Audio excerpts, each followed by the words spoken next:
I was reckless with her heart. Not with her body. Not with her body. This dude, by the way, is weird. The news just keeps getting worse for Jonathan Majors. Majors has been dropped from yet another film. And it comes on the heels of that ABC interview, which was a complete and utter disaster. I have some advice for Jonathan Majors. Just stop talking.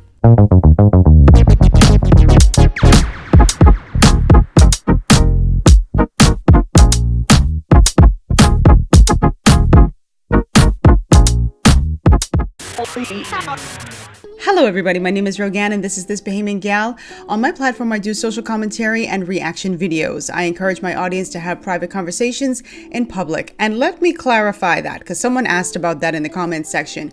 I'm not encouraging you all to talk about your personal business, who you are doing the jungle mungle with. That's not what this is about.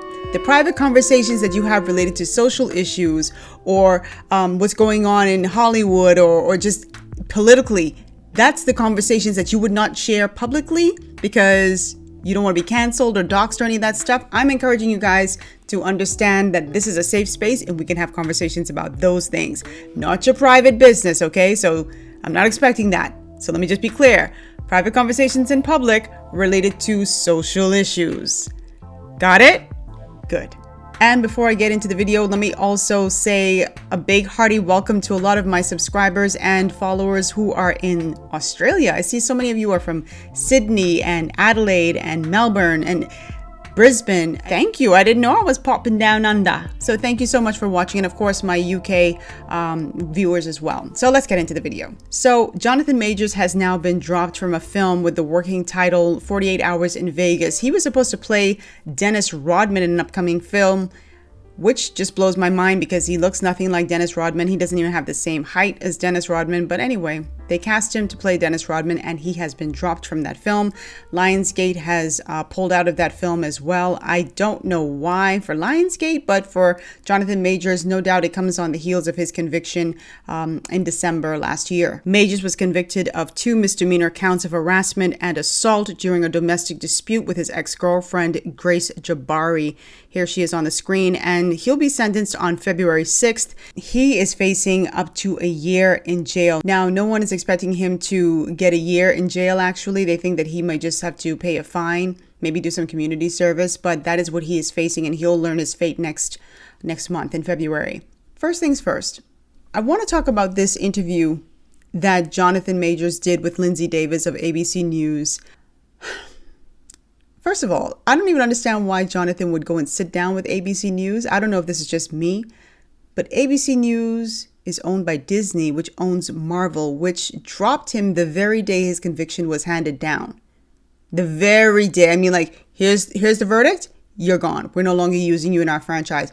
Why am I coming to sit down and talk to one of your reporters? I don't understand. You guys can tell me down below how you feel, but I don't think I have anything to say to anyone, particularly someone who is affiliated with the company that just dropped me. I don't know. Why come? Y'all asking me to sit down for an interview after that. Thank you for the invitation to sit down for an interview, Miss Davis. I'm going to respectfully decline. All the best. Because what I come to sit down and talk to you for? You do realize this is going to affect my career. Why am I coming to talk to you, of all places? I'll go somewhere. I'll go to CBS or NBC if they want to talk to me. Or, even better, I'll shut up. But anyway, he sat down, he talked to Lindsay, and I just felt like I don't even understand why he did this interview because it did not help him in the least. I want you all to listen, and I'm not going to be putting a lot of the clips in here because I ain't trying to get demonetized. I work too hard on my videos, and YouTube likes to come and talk about, oh, you can't, all your money's going to go to ABC News. That ain't happening. So I just want you to hear this little clip of what he had to say in the interview. Let's go. They're saying you didn't intend to injure her, but the result of your recklessness injured her. Were you reckless? I was reckless with her heart. Not with her body. Not with her body. The physical altercation started inside an SUV after Majors received a suggestive text message from another woman. Hours later, after Majors placed a 911 call, police found Jabari unconscious on the closet floor in their apartment, as seen in this body camera footage. You feel that you did anything wrong on the night of March 25th, if you could relive that night? I wouldn't have picked her up. I wouldn't have picked her up. I wouldn't have put her back in the car. I wouldn't have tried to keep her in the car. I would have gotten out that car and ran. Let me stick a pin in it right here. First of all, let me go back to what he said about being reckless with her heart. You were more than reckless with this woman's heart. You basically, and I don't know if you guys saw that video again of them in the car, but this guy is pretty big. You guys have seen Creed. You saw this dude's muscles. He's a big fella. He's not very tall, but he's extremely muscular and very powerful looking. Almost reminds me of like a pit bull. And he lifts her up like a doll. Boom. And in lifting her up and I guess trying to get her back in the car, her head hits the roof of the car. And it looks painful just based on the way that she jerks back and she goes inside the car. And so when you just talk about being reckless with her heart, you're not just reckless with her heart, you're reckless with her person, with her body as well. And she asked him, let me play this again, because I really want y'all to hear this part. Hold on. You feel that you did anything wrong on the night of March 25th, if you could relive that night? I wouldn't have picked her up. This dude is like, I don't know if he's obtuse, narcissistic, or oblivious. I don't know. He might be a combination of all three. You wouldn't have picked her up? Like, I felt there was no remorse from this guy whatsoever. Yes, we saw the video, the surveillance footage of her chasing him down the street. I don't know why she was chasing him down that street, because if somebody roughs me up like that, ain't no way. And you want to run? Yeah, run. Because I'm going to the police. I'm going straight to the police. But it was just like no accountability for what he did. I wish I weren't in the car. I wouldn't have been in that car. I wish I didn't pick her up. I wish I didn't try to make her stay. That's it. So you don't feel any qualms. You don't feel any way about the fact that you did physically harm this woman? There's nothing said about that? And I feel like at that moment, he could have said, I wish I'd never put hands on her. And I put hands on her, Lindsay Davis, because she was hitting me. It would have been total self-defense. I would have accepted that. Nobody should be putting their hands on anybody. A woman, and I've said this a million times, women should not hit men. I hate to see it. When women like take their hands and push it on a man's head or slaps him, I ain't down with that. If you got to be in a relationship where you got to be touching someone, you got to be beating on someone, for whatever reason, you don't need to be in that relationship. That's my thought. So none of them should have been, they shouldn't have been hitting each other. But to me, considering the force that he hit her with, when she hit her head on the car, all that stuff, he should have said, I wish I weren't in the car. Honestly, Lindsay, I wish I didn't touch her. But at the same time, I was defending myself. She was hitting on me and kicking me and all this stuff. I don't think people in their right mind would have been like, okay, this guy is being attacked. I'm sure there's some people who would have been like, oh, a man should still never hit a woman, but don't hit him either. Women shouldn't hit men either. But I would have taken the self-defense route, and I would have been like, I shouldn't have hit her. I was taught better. I was raised better. But now here's the thing. Rolling Stone magazine did an interview last year after this came out, because there are people who claimed that they had gone to Yale with Jonathan Majors, and they said that this was not new for them, that he has a violent streak. That article by Rolling Stone cites over 24 witnesses. It just says more than 24 witnesses. And the headline said something along the lines that Jonathan Majors' extreme abuse goes back more than a decade. And I remember in the aftermath of this incident with Grace Jabari, his ex-girlfriend, there were people who said, I went to Yale with him and this is what he's done and this is what I know for sure. And people were like, well, why didn't you come out before and say it? I mean, everybody always can say, why didn't you do something in the aftermath or after the fact? I mean, the reality is people keep their mouths shut until something like this pops up. But Rolling Stone spoke to more than 24 people who basically co-signed that this guy has a thing about him. Now, let me say this. The first movie I think I ever saw Jonathan Majors in was The Harder They Fall. And there's no doubt in my mind that he is a talented actor. He has a gift. He certainly has a gift. He's really good on screen. Watching Jonathan Majors in interviews, now I know y'all going to say, yeah, we don't believe you, Rogan, but I'm going to say this anyway. I told some friends of mine there's something about this guy I'm not a fan of. I was like, I don't like something about him. They're like, what is it? One of my friends said, you just don't like him because he got a big nose and lips. I'm like, excuse me, I have zero issue with big noses and lips. I say, that's y'all. That's y'all who expect black people to look like white people. No, that's not what it is. It has nothing to do with his looks. He's super talented. I think he's a good looking guy to me. His demeanor, his deportment is what always was kind of like off to me. I would see him in interviews and he always seemed kind of hoity-toity, like his nose was in the air and everything was beneath him. And even when he was smiling, it was just something off. And I just couldn't fall into him. Liked him as an actor, thought he was, brilliant on screen.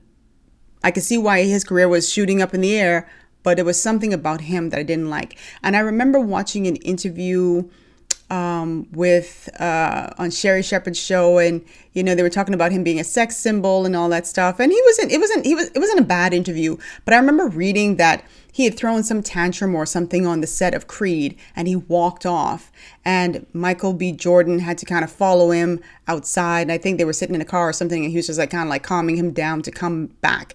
And I was like, we always hearing about women being so difficult in Hollywood, and once they're difficult, nobody wants to work with them. And here's a guy throwing a tantrum and walking off the set, and the boss, Michael B. Jordan was the director, having to go behind him and calm him down. Like, what the hell? You new in the business. Like, you should be on your P's and Q's. So I remember just saying, this guy's a prima donna. This is just adding to my reasons why I think he is something off about him. And then this stuff happens. I don't know what it is, and I'm sure there are other people who probably picked up on some stuff, but yeah, between him, he just seems very narcissistic. He seems very hoity-toity with the nose in the air. He seems like people are beneath him. Those are just my impressions of him. They don't have to be true. Those are my impressions just watching him. So reading that article in Rolling Stone where people were saying, listen, he has a history of abuse, it wasn't a hard sell for me. I was like, yeah, I could totally see it. I could see it. Doesn't have to be true. I just said I could see it. I don't think that this interview with Lindsay Davis helped him in any way, shape, or form. I think it just made him look worse. I don't think he was contrite. I felt like he was performing, like he's an actor. And he's a really good actor. So I just felt like, the low toned voice, the muted suit. If I didn't do anything wrong, you would have heard my mouth. Every time you asked a question, you would have heard my mouth. I mean, when I say hear my mouth, like I would have been like, lady, madam, I didn't do this, or she did this to me, and that's why I reacted the way I did. I would have been just saying that the whole time. So when she asked him the question towards the end, like, do you think that you'll be able to, revive your career in the future? I would have been like, lady, the company you worked for dropped me the day my conviction came down. You really asking me this question at this time?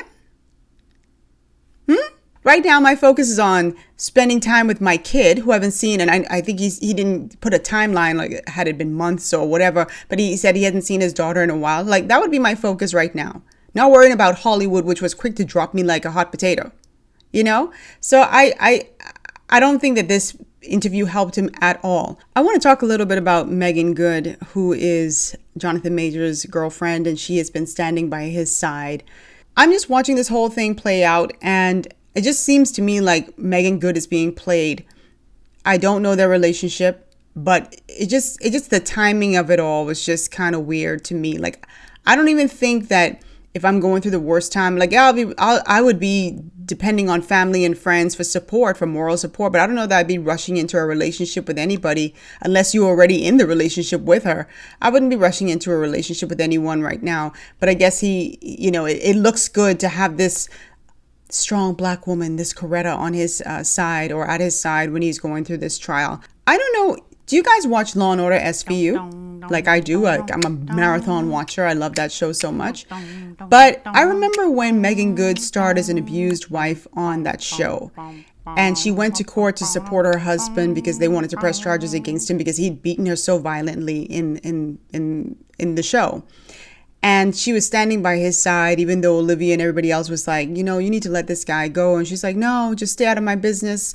And I'm not saying that Jonathan Majors is beating her or anything like that. I'm not saying any of that. What I'm saying is just watching her at his side at the court, like I was immediately reminded of when she was on that show, Law and Order, and she was just like the faithful wife, just kind of looking on in the courtroom and just supporting her man. That's all I had to add there. Just is like almost like life imitating art in a sense, except she wasn't the one who was hit.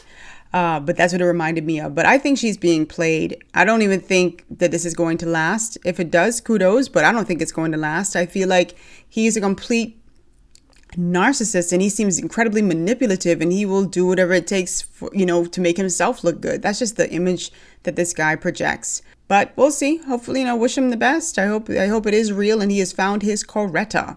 Speaking of which, Bernice King, who was the daughter of Coretta Scott King and Reverend Dr. Martin Luther King Jr., she spoke out after watching that interview on ABC News. I want to read something that she said. She said, the headline here, and this was on the LA Times, Los Angeles Times, says, Bernice King asserts her mom wasn't a prop after Jonathan Majors invoked her name. And the headline says, keep Coretta Scott King's name out of your mouth, Jonathan Majors. I want to read this. And let me read first what Majors said, okay, in the ABC News interview. He said, she's an angel, like good, meaning Megan Good's an angel. She's held me down like a Coretta. I'm so blessed to have her. The relationship is still fresh, but you know, I think I found her. I think I found her, as in saying like she's the one you're going to marry, boy. Stop. But anyway, Bernice King, who was the youngest daughter, she went on Twitter, or X as it's called now, and she said, quote, my mother wasn't a prop. She was a peace advocate before she met my father, and she was instrumental in him speaking out against the Vietnam War. Please understand, my mama was a force. Kudos to Bernice for speaking out, because I'm sure she heard all this foolishness. It was like, hold on, bro. You think my mother was just here to be like some arm candy to my father? Like, she was doing the work way before he even came along, okay? So I'm glad that she said something, and hopefully that sinks into Jonathan Majors' brain and he just stops with this foolishness. I mean, there's nothing wrong with admiring strong women like a Coretta Scott King, but it's just like, I just wonder what his intention is here. Jonathan Majors said he saw some red flags with this young lady, Grace Jabari, that gave him pause. And I'm not even going to judge him too harshly here, because I think we all see red flags sometimes in our relationships, and because we're so in love, we stay with the person. So I'm not even going to judge him so harshly there. But after it became physical, nah, I'm not going to fool with that homie. So anyway, let me get to my questions of the day, ladies and gents. Do you think that this interview on ABC even helped him? Like, what are your thoughts about that? Do you think he was right to do the interview, or he should have just like kept his mouth closed? What do you think about all these companies that are dropping him left, right, and center? He is not going to be sentenced until February, early part of February, probably like February 6th or something like that. That's when he's going to be sentenced. He is facing a year in jail. I don't think he'll get that, but if he does, that's going to be a shocker. So what do you think about all these companies that are just dropping him? And what do you think is going to happen to his career moving forward? I think it's going to take some cooling off. The talent hasn't gone anywhere. Like I said, this guy, he always kind of rubbed me the wrong way, but there is no doubt in my mind that he is brilliant at what he does. I think that's just in him. I don't even think Gyal had anything to do with it. I think like this guy just can act. He's a really good actor. I know I have a lot of questions, but my last is, do you think that his relationship with Megan Good is going to last? Let me know down below in the comment section. I think I give like 3 or 4 questions of the day, but you don't have to answer each one of them. Pick which one you want to answer and leave them down below. Oh, by the way, and this is such a big thing for me, I am now offering membership to my channel. You can go right down. You'll see membership under one of the tabs. I'd really appreciate your support. I'm not one of those creatives who hawks my wares left, right, and center. For the time that I've been on YouTube, I've gotten a lot of offers to do brand deals and partnerships, and I turn so many of them down. If I'm not feeling the brand, if it's not something I use, it's not something I believe in, I don't want to do it, even for money. I don't accept it. And I don't like, because I'm a consumer of YouTube as well, And I watch so many of my favorite content creators, and I'm seeing ad after ad after ad after ad, and it's just so annoying to me. And I know it's annoying to some of you too. So trust that if you ever see me doing an ad, it's because I truly believe in it. I support it, and I want you guys to share in that. But I say all that to say, the membership is important to my channel because it helps to feed my channel, and it avoids me having to constantly say, this segment is brought to you by, this segment is brought to you by, this segment, because that gets old for me and for you as well, I'm sure. So do consider becoming a member, and all the details are down below. It is not like something you have to be locked into for a year or 6 months. You can come and go as you please. If you like to support the channel, you can continue. I think the cost is relatively low as well, so that you can support, and you can quit at any time. And another way to support my channel, so that you guys know, is to watch the ads. The ads help me greatly. I take a lot of time to research and to record. I'm a one-woman band here, so it really does help my channel a lot when you watch those ads. If you watch 15 seconds or 20 seconds of the ad, that helps. If you buy something from the ad, that helps even more, trust me. So please consider supporting with my membership, or at least consider watching the ads when they come on. I will see you guys next time. Don't forget to drop the answers to those questions of the day down below, and I will see you next time. Mwah. Thank you for watching. I love you. Bye.